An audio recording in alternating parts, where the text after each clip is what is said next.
Buen día a todas y todos. Mi nombre es Montserrat Campos y me congratula darles la bienvenida a este su espacio CEPAP Pregunta. El día de hoy nos acompaña el doctor Fernando Nieto Morales, científico organizacional y profesor de Administración Pública del Colmex, para hablarnos un poco sobre la corrupción en México. Buenas tardes, doctor. Muchas gracias por aceptar nuestra invitación. Hola, Montserrat. No, pues muchas gracias a ustedes por invitarme.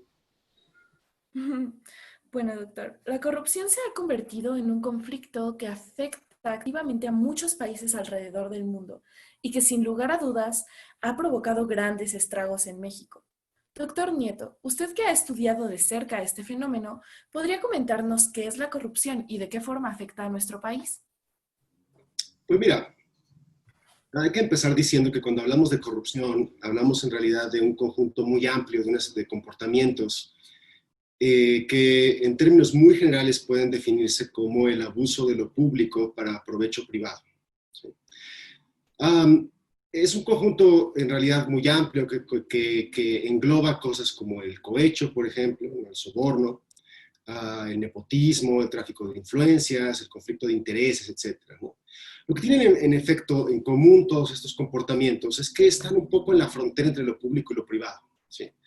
Se refieren a situaciones en las cuales, por ejemplo, autoridades abusan de su posición, ¿sí?, para hacerse de rentas ilegítimas o para beneficiar a un grupo. ¿Sí?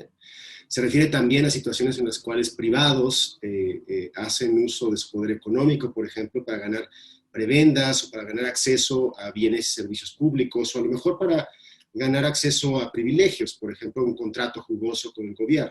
¿Sí?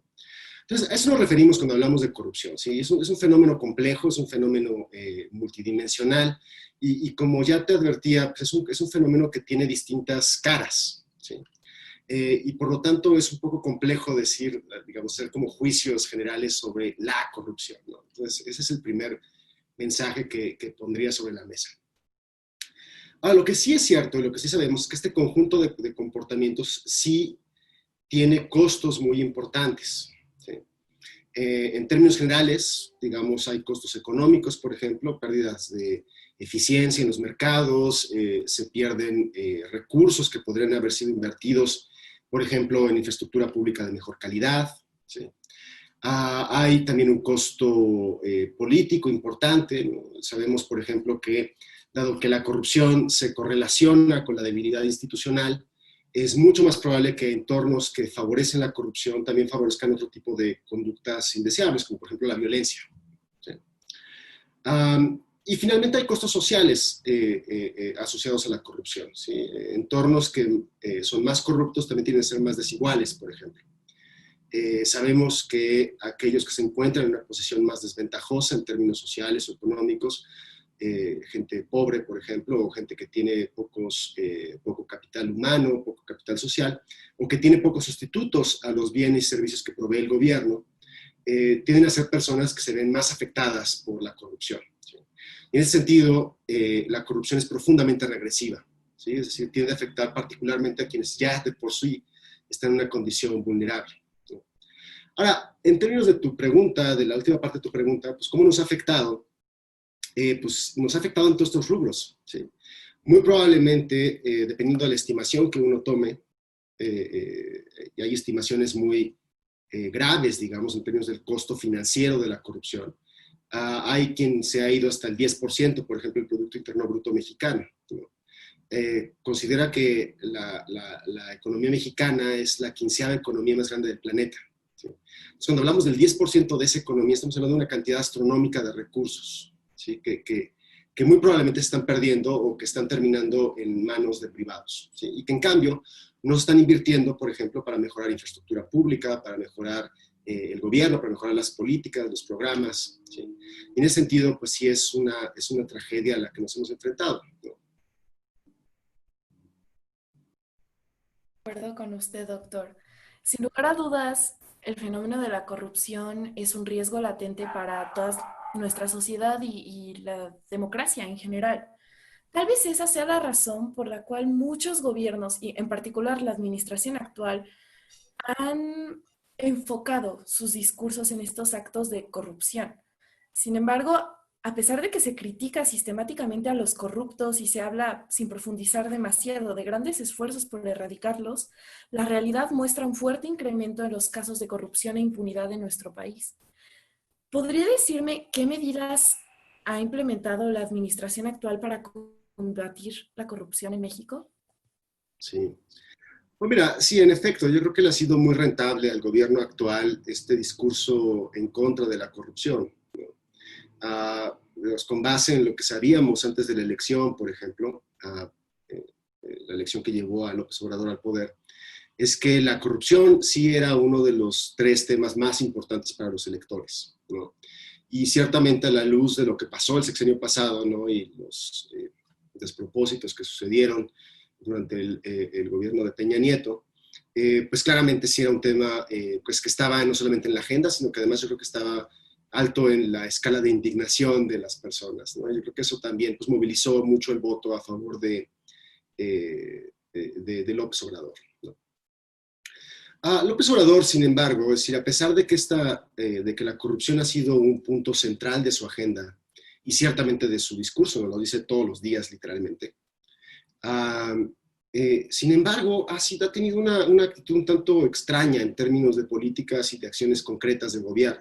¿Sí? Tal parece que el presidente se ha decantado más por una especie de política simbólica, digamos, ¿no? De condenarlo en el plano ético, por ejemplo, o de insistir en que la corrupción se acaba con el ejemplo. Ha dicho además, hasta la náusea básicamente, que la corrupción es el cáncer de México y es el gran problema que tenemos, ¿no? Y un poco yo creo que esa estrategia le ha sido pues redituable, no solamente en términos políticos, sino también en términos perceptuales de la corrupción. Si tú ves, por ejemplo, el principal indicador que tenemos en México para medir el cambio en términos de percepción de la corrupción, que es la encuesta nacional de calidad de impacto gubernamental, tú sí puedes constatar que ha habido un cambio, si la gente percibe que hay menos corrupción. ¿Sí? Esto sucedió, digamos, esta encuesta es una encuesta bianual, ¿no? Entonces este cambio sucedió de 2017 a 2019. Entonces claramente pues, ha habido ahí un cambio. Y hasta eso, creo que en esos términos, pues sí ha sido efectivo. El problema, y hay varios problemas con la estrategia gubernamental del gobierno federal respecto a la corrupción, es que es profundamente simplista, por un lado, y es, ¿cómo decirlo? Se enfoca sobre todo a un plano simbólico, sin necesariamente atacar, creo yo, elementos más profundos o que podrían tener un efecto no solamente digamos, en términos de bajatas de corrupción actuales, sino en el futuro, es decir, que tuvieran un efecto preventivo, ¿no? Y en ese sentido estamos un poco carentes, digamos. La verdad es que no ha habido mucho que a este gobierno haya hecho en términos de políticas preventivas o incluso en términos de mejorar las capacidades de investigación y sanción. ¿No? Es decir, tú cuando tienes un problema de corrupción, ¿sí? Lo que intentas, o digamos las tres vías por las cuales tú puedes atender el problema es, uno, a partir de la detección. ¿Sí? Tienes que ser muy bueno en detectar dónde están los focos rojos, cuáles son las áreas de riesgo, ¿no? Es compras públicas, es nombramientos públicos, designaciones, ¿no? Etcétera. Tienes que tener muy claro esa capacidad, digamos, de información. Eso no ha avanzado, ¿sí? Y dirías, bueno, pues a lo mejor ha avanzado por otro lado. La otra posibilidad sería sanciones. ¿Sí? Es decir, que el gobierno tenga capacidad no solamente de identificar dónde están los focos rojos, sino además de llamar a cuentas a los corruptos y sobre todo, y quizá más importante, de desarticular las redes de corrupción. ¿Sí? Y la verdad es que ha pasado también muy poco, digamos, el caso más sonado, que es el caso de Lozoya, ¿no? Ha sido un caso muy mediatizado, que ha sido muy político y que seguramente le va a seguir funcionando al presidente en esta lógica mediática, simbólica, ¿no? Sobre todo de cara a la elección del próximo año, ¿no? Pero si lo vemos estrictamente, la verdad es que ha habido muy poco en términos de mejora de las capacidades de investigación. Incluso se llevan estos pesos gordos, digamos, al banquillo de los acusados. No hay garantía todavía de que estas prácticas realmente se vayan a desterrar o que los sistemas de integridad pública vayan a mejorar con base en estas investigaciones, ¿no? Y bueno, y el último pilar, que es el que sí estamos un poco está de la calle esto, la verdad, es la parte de la prevención, ¿no? Porque el problema de la corrupción, y ahí es donde creo que el presidente se equivoca, es que la corrupción no es en sí no es la causa, ¿sí? Es el efecto de otra cosa, ¿sí? La corrupción es el efecto de la debilidad institucional del Estado mexicano, ¿sí? Mantenerse instituciones débiles, poco efectivas, que tienen altos niveles de impunidad, eso produce ciclos de corrupción. No funciona al revés, ¿sí? Sí, ahí es donde creo que se equivoca el presidente. Entonces, si de verdad quisieras tener una vocación, digamos, de mejorar la situación y de realmente atacar el problema de la corrupción, lo que tendrías que atender es el problema de la debilidad institucional, ¿sí? Y en ese sentido, lo que uno esperaría de un gobierno que dice tener a la corrupción como en el centro de sus prioridades de política, serían cosas como, por ejemplo, mejorar la calidad de los contratos y del sistema de contrataciones públicas, tener una política de transparencia federal más efectiva, proactiva, ¿sí? De mejorar los sistemas de gestión de recursos humanos y tener una política de profesionalización del empleo público. En fin, coordinarse mejor con otras instancias, ¿no? Coordinarse, por ejemplo, tenemos un sistema nacional anticorrupción, en el cual hasta ahora pues, ha sucedido muy poco en términos de coordinación con el gobierno federal, ¿no? Entonces, en ese sentido, creo que la cosa no va muy bien. E insisto, yo creo que hasta ahora lo que hemos visto en términos del gobierno federal es que el presidente habla mucho de corrupción, dice dar mucho el ejemplo y eso le ha redituado, insisto, en algunas cosas muy puntuales, pero no necesariamente las cosas que nos importan más, ¿no? Y de nuevo, regresando a los datos, si tú ves los mismos datos de la Encuesta Nacional de Calidad de Impacto Gubernamental, a pesar de que ha bajado la percepción de corrupción, la experiencia de corrupción, la cantidad de gente que ha sido víctima de un acto de corrupción ha aumentado en los últimos 2 años, ¿sí? Y creo que eso refleja la falta de políticas integrales y de políticas serias de prevención, detección y sanción, ¿no? Más allá de barrer las escaleras de arriba para abajo y de poner el ejemplo. Muchas gracias, doctor. Hace un momento usted estaba mencionando precisamente la debilidad de las instituciones del sistema político mexicano. Como sabe, nuestro presidente ha establecido esta política de austeridad que ha hecho fuertes reducciones presupuestales. ¿Usted cree que estas reducciones pueden mermar el trabajo de las instituciones encargadas de combatir la corrupción en México? Pues mira, ese es un punto muy interesante, Monserrat. Y la verdad es que todavía no sabemos. Es probable, ¿sí? Ciertamente uno de los puntos que más nos preocupan a quienes estudiamos este tipo de cosas respecto a la austeridad es que muy probablemente los efectos que vamos a tener en términos de pérdida de capacidades administrativas no los vamos a ver digamos, en el corto plazo. Son cosas que digamos, se arrastran hacia el futuro, ¿sí? Ahora, sí te puedo decir que si hay un efecto negativo, y es probable que lo haya, estos son muy malas noticias, porque de por sí el punto de arranque en el que estábamos, pues no era precisamente halagüeño, ¿sí? Sí, teníamos ya un problema muy serio de capacidad organizacional y de capacidad administrativa en el gobierno mexicano, ¿no? Que muy probablemente se vaya a ver agravado por esta austeridad rapaz y poco pensada, ¿no? Ese es el problema fundamental, creo yo, de la política de austeridad actual, que no solamente es simbólica, ¿no? Sino que es poco pensada. Está, ¿no?, pensado un poco en estos porcentajes que le gustan al presidente porque son muy grandotes, ¿no? pero que no necesariamente reflejan un análisis serio de la situación y sobre todo no dan garantías de que no vayan a afectar procesos fundamentales, como por ejemplo el control interno, ¿no? Bueno, dicho eso, lo que sí te puedo decir es que hemos visto en los últimos 2 presupuestos de egresos de la Federación que todas las instituciones, con excepción quizá del Consejo de la Judicatura Federal, pero todas las instituciones que participan en la política nacional anticorrupción, es decir, que forman parte del sistema nacional anticorrupción, han visto sistemáticamente reducido su presupuesto. Lo cual, dirías, pues sí es un tanto curioso, ¿no? Desde la perspectiva de un gobierno que se dice, o que dice que la corrupción es una de sus prioridades, ¿no? Y esto es preocupante porque al mismo tiempo de que aumenta, por ejemplo, prioridades de gasto relacionadas con megaobras o con programas sociales, ¿no? La política que tendría que estar salvaguardando que esas inversiones sean íntegras, ¿no? Que estén libres de corrupción, pues está haciendo cada vez más chiquita. Y de nuevo, esto a la luz de los datos que te daba en la parte anterior, pues es una cosa que nos tendría que preocupar, creo yo, ¿no? Es decir, hasta dónde realmente es que estamos no solamente agravando la situación en términos estrictamente de corrupción, sino que además estamos mermando las capacidades del Estado mexicano para hacerle frente en un futuro a este problema. Muchas gracias, doctor.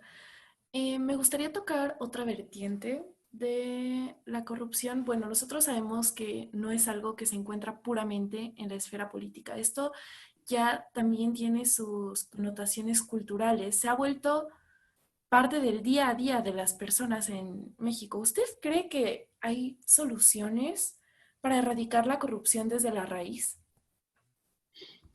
Pues mira, yo creo que hay estrategias, yo creo que hay medidas y hay elementos de construcción institucional que nos pueden llevar hacia un futuro con menos corrupción. ¿Sí? Ciertamente hay países que han hecho esta transición, hay países que han cambiado sus instituciones, que han generado marcos regulatorios, administrativos, que han construido organizaciones y que han mejorado, digamos, sus niveles de integridad pública. Y eso es una buena noticia para países como el nuestro. ¿Sí? Es decir, si hay una luz al final del túnel, digamos, ¿no? El meollo del asunto es que sí es una transición compleja, ¿sí? Y que en efecto tiene que atender a múltiples dimensiones, que no solamente se refieren estrictamente a la cuestión jurídica, por ejemplo, sino también a la parte organizacional, pero también a la parte social, ¿no? Y educativa y hasta cultural del fenómeno, ¿no? Creo que uh, ciertamente hemos en México construido ciertas normas sociales en torno a la corrupción, ¿sí? Yo creo que hay mucha evidencia que muestra, ¿no? Que en efecto, en muchos sentidos, no cumplir con las reglas y tratar de ofrecer un soborno, cosas por el estilo, son estrategias que en muchos casos pueden ser estrategias ganadoras, digamos, ¿no? Que te pueden sacar de un buen apuro. Pero al mismo tiempo creo que hay evidencia, ¿sí? De que estas cosas pueden cambiar, ¿no? Incluso si pensamos, incluso si concedemos, por ejemplo, que la corrupción es una cuestión de normas sociales, ¿sí? Pues claramente tenemos en este momento una prueba, un experimento natural de que las normas sociales pueden cambiar rápidamente, ¿no? Hasta hace unos meses nadie se ponía un cubrebocas, ¿no? Y nadie guardaba la sana distancia, ¿no? Estas son cosas de normas sociales, ¿no? De nuevo, cosas que pueden cambiar en cuestión de meses, ¿no? Entonces, también existe evidencia, creo yo, de que estas cosas se transforman con el tiempo y que, dado los contextos adecuados, ¿sí? Podemos construir situaciones en las cuales podemos romper con tradiciones y con normas relativas a la corrupción, ¿sí? Ahora, el problema, sin embargo, es que no son soluciones rápidas, ¿no? Dependen en muchos casos de esfuerzos importantes, de inversiones importantes de recursos, y la verdad es que sí necesitamos un poco más que improvisación y ciertamente necesitamos un poco más que el ejemplo, ¿sí? Este tipo de cosas, insisto, pasan, pero pasan cuando se hace un esfuerzo inteligente, digamos, para transitar hacia un futuro distinto. Pero bueno, yo diría que eso es un poco la noticia, digamos, la buena noticia es que sí se puede cambiar, ¿no? Pero tenemos que trabajar al respecto, ¿no? Y ciertamente no cambia por decreto y no cambia de un día para otro. Bueno, es alentador saber que pues puede haber una solución para la situación tan lamentable en que nos encontramos ahorita, aunque no sea fácil de alcanzar. Esperemos que pues en un futuro tengamos las políticas pertinentes y los cambios sociales necesarios para lograr disminuir los niveles de corrupción en nuestro país y pues dejar de perder tanto.